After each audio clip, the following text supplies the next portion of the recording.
आज सबसे पहले मैं आपको गोवा के एक छोटे से गांव से आई एक कहानी सुनाना चाहता हूं और ये कहानी आप ध्यान से सुनिएगा। यहाँ 10वीं क्लास में पढ़ने वाले एक 16 साल के लड़के के मोबाइल फोन की स्क्रीन टूट गई। वो लड़का इसी मोबाइल फोन पर अपनी ऑनलाइन क्लासेस लिया करता था। एक दिन उसने अपने पिता से कहा कि वो उसके मोबाइल फोन की स्क्रीन रिपेयर करा दें, जिस पर 2000 रुपए का खर्च आना था। लेकिन लॉकडाउन की वजह से उस लड़के के पिता के पास कई महीनों से रोजगार नहीं था और वो इतना पैसा खर्च करने की स्थिति में थे नहीं।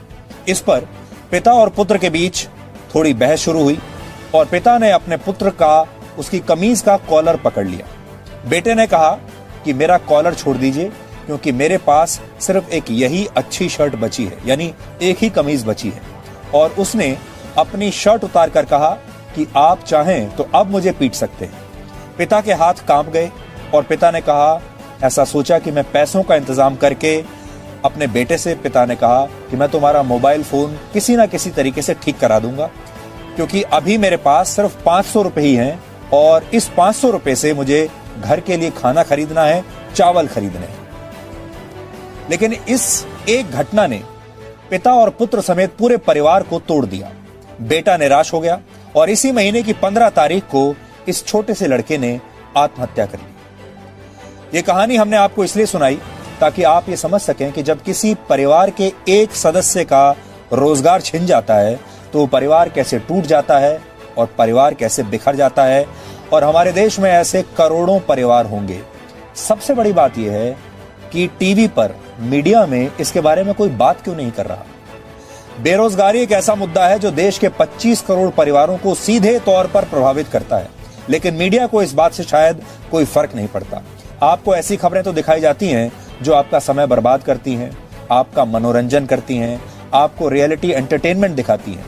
लेकिन हम इस सोच को बदलना चाहते हैं और इस बदलाव की शुरुआत हम अपने आप से करना चाहते हैं। और आप जानते हैं सारे न्यूज चैनल्स टीआरपी के पीछे ही तो भागते हैं और टीआरपी लेने के लिए ही तो आपको इस तरह के कार्यक्रम दिखाते हैं, इस तरह के डिबेट दिखाते हैं जिनको सुनकर आपके कान के पर्दे फट जाएं।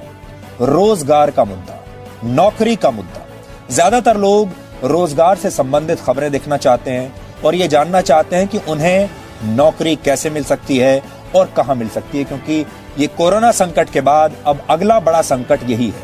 हमने इस पर बहुत विचार किया और सोचा कि हम इस बारे में आपकी क्या मदद कर सकते हैं, सूचना देने में क्या मदद कर सकते हैं, क्योंकि मीडिया का जो पहला काम होता है वो होता है आप तक सही सूचना पहुंचाना और देश के युवाओं को यह बताएगा कि नौकरियों के क्षेत्र में उनके लिए कहां और कितने अवसर इस समय उपलब्ध हैं। रोजगार की कमी ने इस देश के लाखों परिवारों को कैसे तोड़कर रख दिया है, उससे जुड़े आंकड़े देखकर आप इस देश के लोगों की सोच आज बदल जाएगी। क्या आप जानते हैं, भारत में हर दिन 10 लोग सिर्फ इसलिए आत्महत्या कर लेते हैं क्योंकि उनके पास नौकरी नहीं है। रोजगार के अभाव में आत्महत्या करने वालों में औसतन 9 पुरुष और 1 महिला होती है। अकेले वर्ष 2018 में 12,000 से ज्यादा लोगों ने रोजगार न मिल पाने की वजह से आत्महत्या कर ली थी। भारत में वर्ष 2019 में यानी पिछले साल कुल 1,39,000 लोगों ने आत्महत्या की थी और इनमें से 10% से ज्यादा लोग बेरोजगार थे। 2019 में ही भारत में 10,000 किसानों ने भी फसल खराब होने और कर्ज के दबाव में आत्महत्या कर ली थी। अब आप सोच सकते हैं इन सारे लोगों के परिवार कैसे टूट चुके होंगे। और यहाँ ये सब हम आपको वो लोगों के बारे में बता रहे हैं जिन्होंने आत्महत्या कर ली। ऐसे करोड़ों लोग हैं जिन्होंने आत्महत्या नहीं की है, जो मरे नहीं हैं लेकिन जीते जी एक मृत व्यक्ति की जिंदगी ही बिता रहे हैं। इसके लिए आत्महत्या करने की जरूरत नहीं है, लेकिन जीवन उनका ऐसा हो चुका है कि अब जीने से भी कोई फायदा नहीं। अगर आप इस आंकड़े को पिछले 10 वर्षों के नजरिए से देखेंगे तो पता चलेगा कि 10 साल में करीब 2 लाख से ज्यादा युवा और किसान कमाई का जरिया न होने की वजह से आत्महत्या कर चुके हैं। अब आप सोचिए, पूरा देश ये तो जानना चाहता है कि सुशांत सिंह राजपूत की मौत कैसे हुई।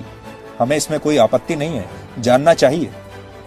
लेकिन क्या आप में से कोई उन लाखों लोगों के बारे में भी जानना चाहता है जिन्होंने बेरोजगारी की वजह से अपनी जान दे दी? आपके भी जान पहचान वालों के बहुत सारे परिवारों में ऐसे लोग होंगे जिनकी नौकरियां या तो चली गई हैं या उन्हें मिली ही नहीं है और इस समय वो बहुत बुरी स्थिति में है। सुशांत की मौत की जांच सीबीआई से कराए जाने की मांग बिल्कुल सही है। मांग तो उठती है कि सुशांत की मौत की जांच सीबीआई करे, लेकिन कितने लोग हैं जो बेरोजगारी की वजह से होने वाली मौतों की भी कोई जांच कराना चाहेंगे? कितने लोग हैं जो बेरोजगारों की आत्महत्या के मुद्दे को सोशल मीडिया पर हर रोज ट्रेंड करा